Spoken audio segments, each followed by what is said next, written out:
Hi folks, and welcome back to the plot. It is freezing outside. There is a proper frost blanketing everything. The sun is just starting to thaw out. It's about 9 o'clock in the morning. It is gorgeous. And despite all the frost, it doesn't feel too cold. And that's very good because today I'm going to be doing a lot of heavy work and I'm going to need to be doing some digging. But first things first, let's get the kettle on.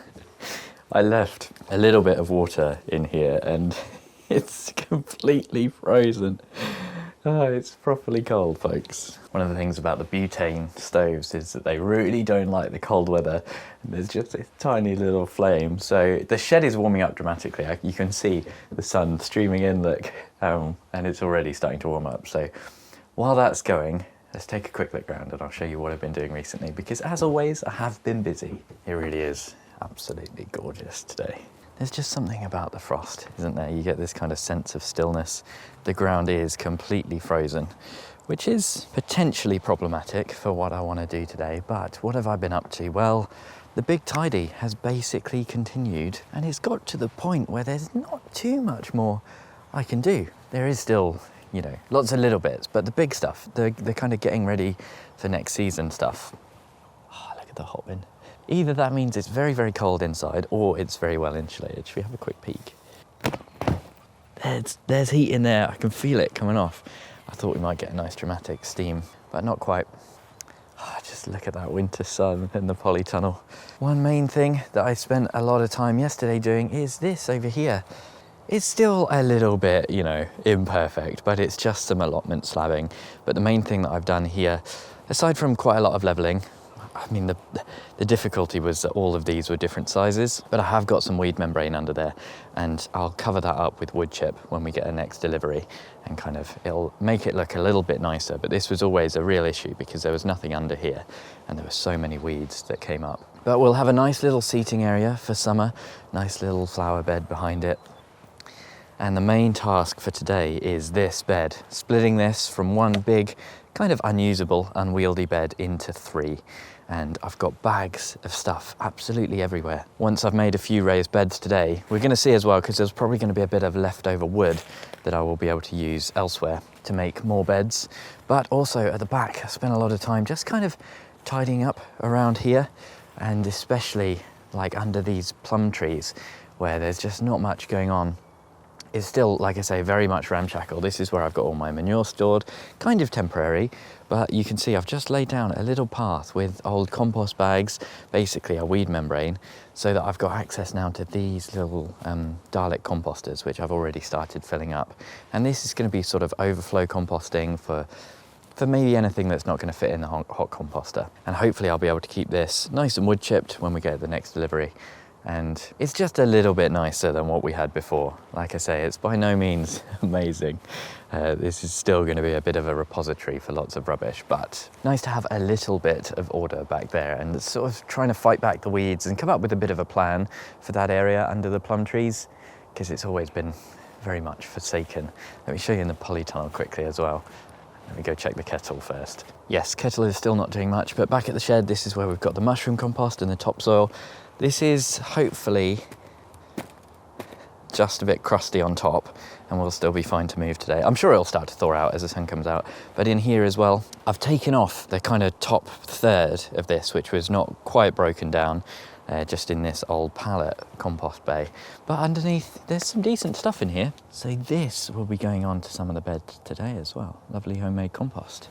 And in the polytunnel, it's starting to come together. There's still a few little bits I need to find a home for, like that old polycarbonate and the auto pots. But I've had a proper good clear out in here. I mean, it's not, I wouldn't eat my dinner off this. But compared to what it looked like before, this is actually super, super clean. And most of the stuff in here now, I've got an idea of where it's going to live. Eventually, this is going to be the new water butt for the auto pots and all that kind of stuff. A little bit of damp-proof membrane here for some of the beds that I'm going to build today. And here are the scaffolding boards I'm going to put to good use. One of these will remain in here as a hanging shelf, but it really does feel like it's starting to come together. There's still a few little bits of scrap timber and that kind of thing. I've sort of been putting off the raised beds until everything was just tidied away and in the shed and all that kind of stuff. But now that's done, we can get to work fixing the raised bed layout like I say, maybe building 1 or 2 others. I've got one in mind. If we've got any wood left over, I'd quite like to sort this one out. There's a little miniature bed here next to the greenhouse, which is just falling apart. It's completely rotten. But it's quite a nice little sort of mini bed, and replacing that with the scaffolding boards might be quite nice. And then once that is done, I'll be able to get those many bags of compost, mushroom compost, homemade compost, maybe empty the hot bin as well, see what's in there. There's compost in there. There's a lot of stuff that needs to go on the beds. So that is the plan for today, and what a gorgeous day it is. It took a little moment, but the tea got there in the end. Oh, look at that. Look at it. I'm still just so excited by all this. So I've had a season now kind of working with this raised bed design. It's very simple. It's just scaffolding boards with some corner brackets and some damp-proof membrane stapled in, and it's worked really well. It's taken a little bit of time to fill them up and get them going, but I'm very happy with it, apart from this bed, which is just too big. It's a bit of an awkward space on the allotment here, so I thought maybe I'd just chuck one big bed in here and use it for sort of potatoes, squashes, you know, sort of lower maintenance, big plants. It just hasn't worked. It's really difficult. So the plan is I want to split this into kind of 3 beds. 2 beds would be, once again, just a bit unworkable. So it's going to be 3 slightly awkward, slightly smaller beds. But the slightly awkward thing is, I think what I'm going to do to make it most efficient is take off this side and take off that side and cut these to size. I could just kind of come in here, cut down here, because I want to have little walkways in the middle. I'll need to remove a piece of the timber here, and if I end up with all these little kind of 60 centimetre offcuts, I know they won't get used. So I'm going to take off the sides, cut these down to size, and then just add in a few more. I'll need 1, 2, 3, 4 lengths of wood, and that should be simple enough. So I'm going to measure all of those up, take this off, get it all cut to size. And actually, given that the ground is frozen, it'll be nice because it's not all going to spill out the side, hopefully. This is 4 meters, and we're going to want 2 60 centimetre paths at least. Okay, they come out nice and easy, which is a good sign. There's just something about winter work like this in the cold. It just makes you feel alive sometimes. Very good. Okay, I think I've got a perfect little bench just there that I can use basically. That bed, look at that, magic.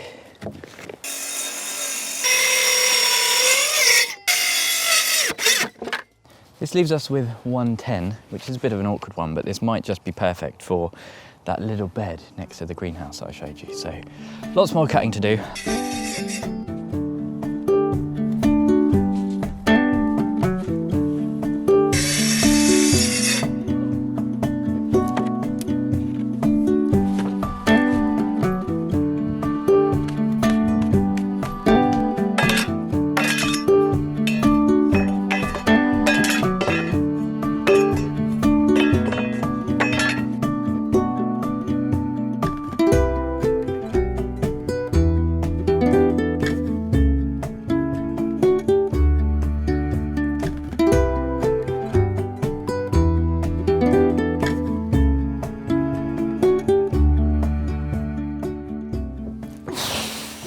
Okay, right, it's break time. Now, good news is, beds have, it's all gone okay. I had enough damp-proof membrane as well, just enough kicking about.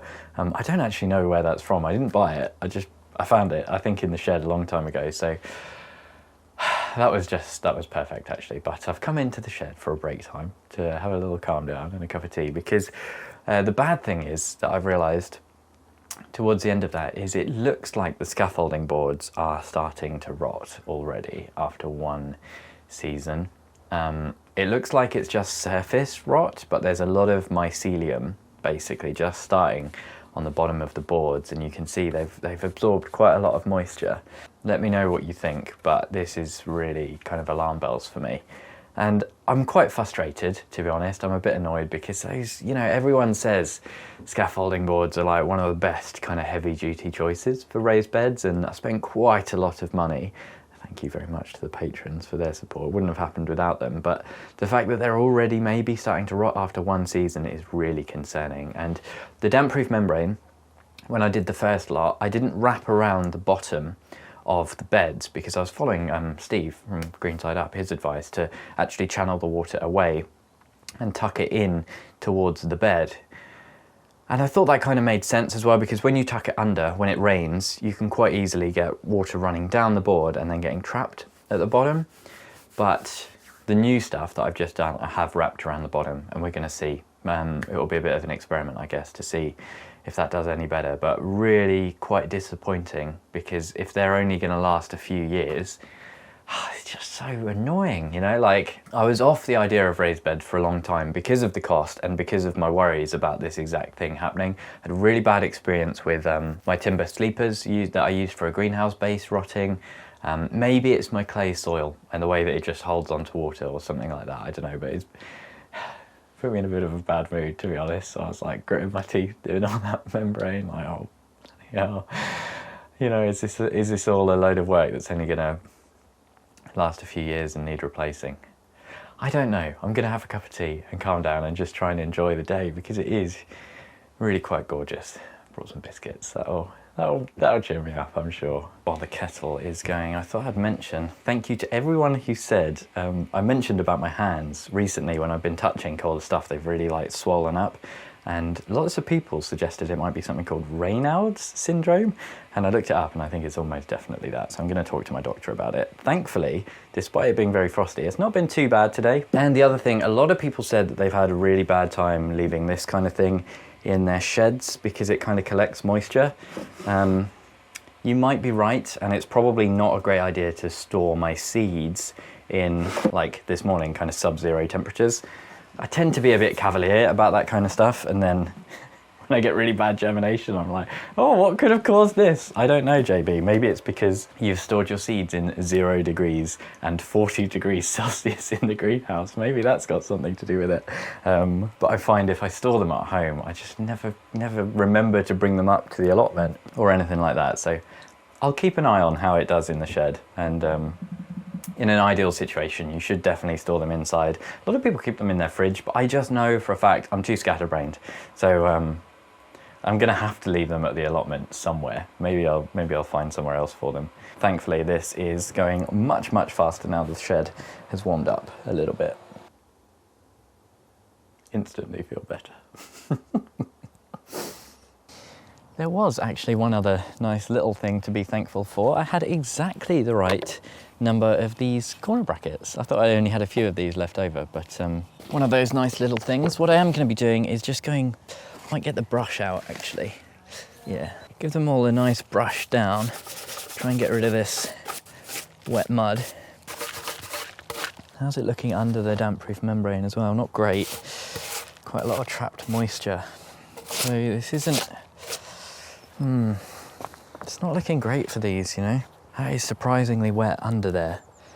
I guess it's just rain falling in the top. Maybe I should have wrapped it around the top as well, I don't know. Let me know what you think. What have you done on your allotments, on your raised beds? I've seen a lot of people talk about the different ways to do it, and everyone's got their own idea. Okay, so I thought this would just be a nice little, simple enough thing. I'd just do a little time lapse and talk over it. So frustrating. It's actually one of those things that is really fiddly and really annoying, and I've got to do a lot of shifting all of the stuff that is, you know, currently in the bed where I want the path to be. It's just bloody horrible. I'm really not enjoying it, to be honest. So I tell you what, I'm just going to get on with it. It's going to take, I think, a stupidly long time. It's already been a good kind of 3 or 4 hours down here this morning, maybe closer to 3, I think. But this is just, it feels like everything is fighting me. Nothing really wants to go together. This will not come level either, somehow. See, that's fine. That one's fine. This one, that'll do. So, yes, I'm just going to crack on. I'm going to finish this and show you how it looks, and we'll see how my temperament is. Whether or not I've completely lost the plot. Oh, good Lord. I don't want to do this. I regret, it's one of those things I really regret starting, you know.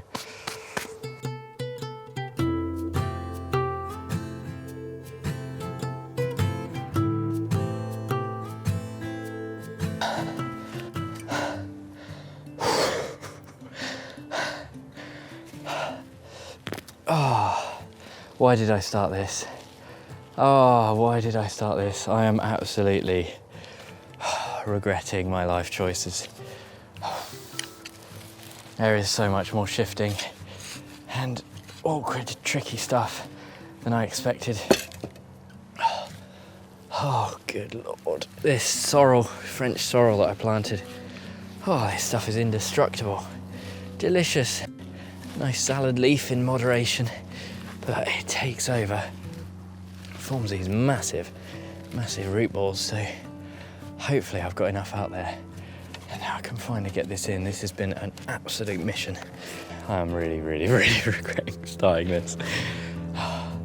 It was nice when I got that last one done. It does feel kind of good, but mostly I've just got this overwhelming sense of like dread about all the boards rotting.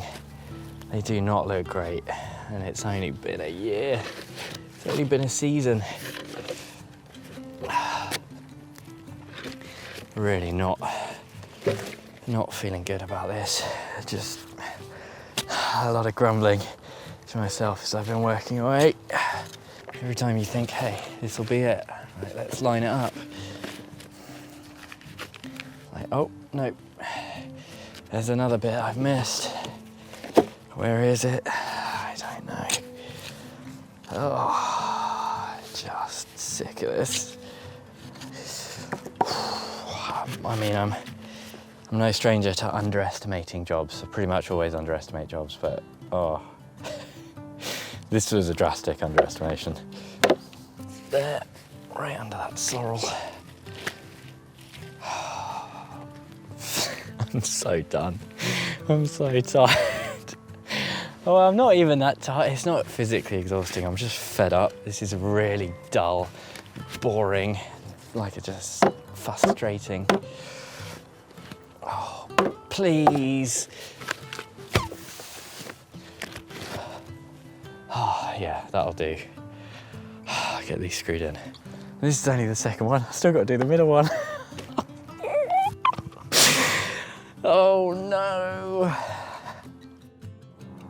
I've just got bed number 2 done. I'm so done. I am so done. This just did not want to go together. I think one of the boards is slightly twisted.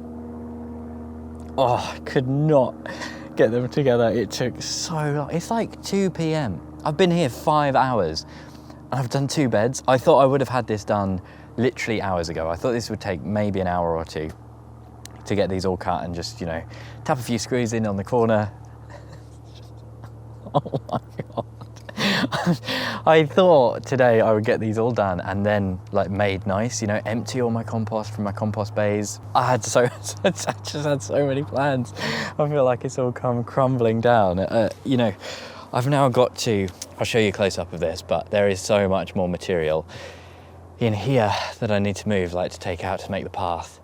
And that's good because it means it'll go in the bed, but it's actually not that good because this isn't, I want these beds to be filled with nice, high quality compost and soil to make them all easy to grow in and plant into. And actually now I've made these that much smaller, if I fill it all with the soil that's in, you know, where the paths are at the moment, I won't have lovely soft stuff to grow in. So I might actually just chuck this somewhere else, or maybe in one of the lower beds. You know, because if the bottom half of these is soil, but the top half is nice, soft, fluffy compost and manure, then that's not too bad. That'll be nice and easy to work with.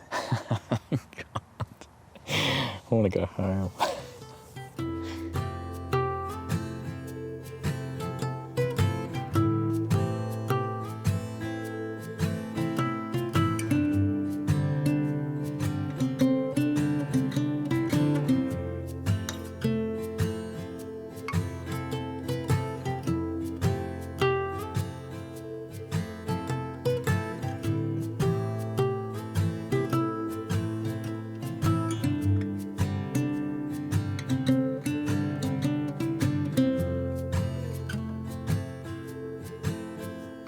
Okay folks, right, I'm not enjoying this, but we're on the home straight.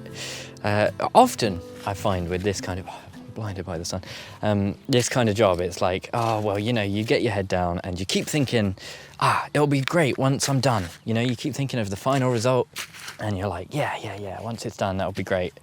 And this time, what I'm feeling is actually the exact same feeling that I had when I was rebuilding my greenhouse. And what this feels like is it feels like fixing a mistake, like I'm just constantly thinking like, if I just got this right, if I'd put the time in when I first did this, I could have saved myself so much hassle.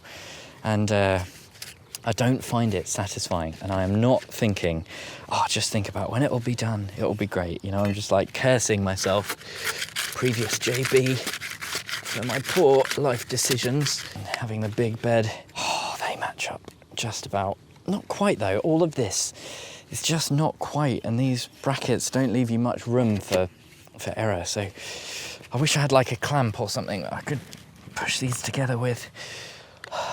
Alas. And what I was thinking just now is I really hope that in about probably 5 minutes, stupidly long time to put in a few screws, I'm going to be able to pick up the camera and we're going to look at these 3 beds and go, don't they look amazing? Aren't I glad that I've done that? We'll find out though. There's no guarantee. I've got foot cramp. Ooh. Oh dear me. This one does not want to go together. Oh, I'm begging you. Oh, why? Oh, you sod.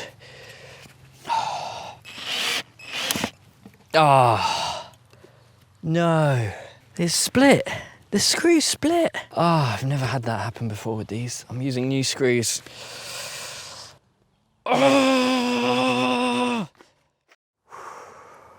Every now and then, there is a job on the allotment that just defeats you. I don't know if it happens to you, but there's 1 or 2 jobs over the years that have just beaten me. This is one of them, but I think it's done. Well, it's the main bit is done. There's still quite a bit of frost on the ground in patches.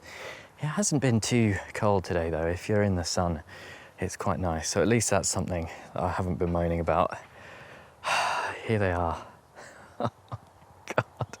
Do you know, I've never named my raised beds, but I feel like naming these. I feel like naming these insults. Frustration, regret, maybe perseverance. That's what I'd name these 3. Because we got there in the end. I'm feeling just a bit delirious, to be honest. They're really quite wonky. They're not looking good. I'm done. I've never been so done. This middle bed obviously needs shifting that way a little bit, and then I'm hoping there should be about 60 centimetres for each of these paths. You can see they're still, well, you might not be able to see, but I think they're still a little bit high. One thing I have done is tucked up most of the membrane, but this is a perfect illustration of what I was talking about earlier. I've actually done loads of different types of membrane wrapping on these, so we can see sort of, well, I was going to say in a few years, it might just be a year. Hopefully in a few years we'll be able to see which has worked best. But what I was saying is now rain is going to fall down here and it's going to sit in this and possibly puddle up. So I will go around with the staple gun. You can see like it's quite easy for mud, wet mud and stuff to get under there as well. On most of them I have just stapled it up here like that, but you're still going to get water running in. And yeah, I'm not too sure.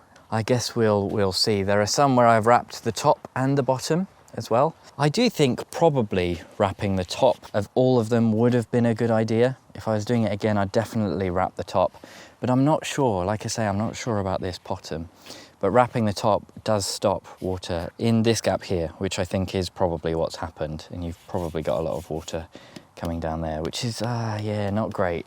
I just really hope these last, you know, if I get like 3 or 4 seasons out of them, I'll be happy with that, you know, not ideal. Hopefully we'll get a lot more. I was saying towards the end there, it'll be interesting to see how I feel about this once they're done.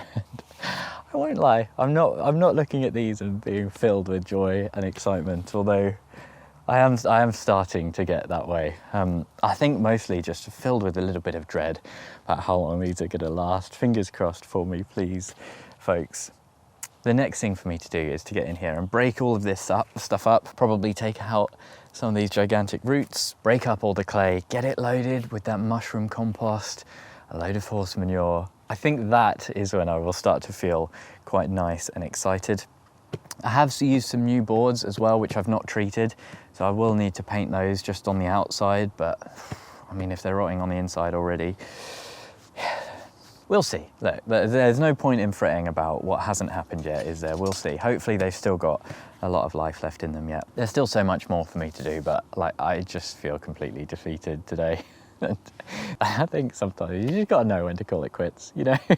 It has been a gorgeous day. Thank you ever so much for joining me. An extra special thank you to all of my patrons and my Chili Pepper tier patrons. I would have given up on this video today if it wasn't for the patrons, but I genuinely thought about halfway through, I was like, no, you kind of owe it to your audience. And 2 new Chili Pepper tier patrons. So thank you to all of the Chili Pepper tier patrons: Tony, Bill, Pam, Mel, Michael, Socks, Dorcasaur, Louise, Andre, Brett, Tom, and Amber. Thank you so much for joining the Patreon.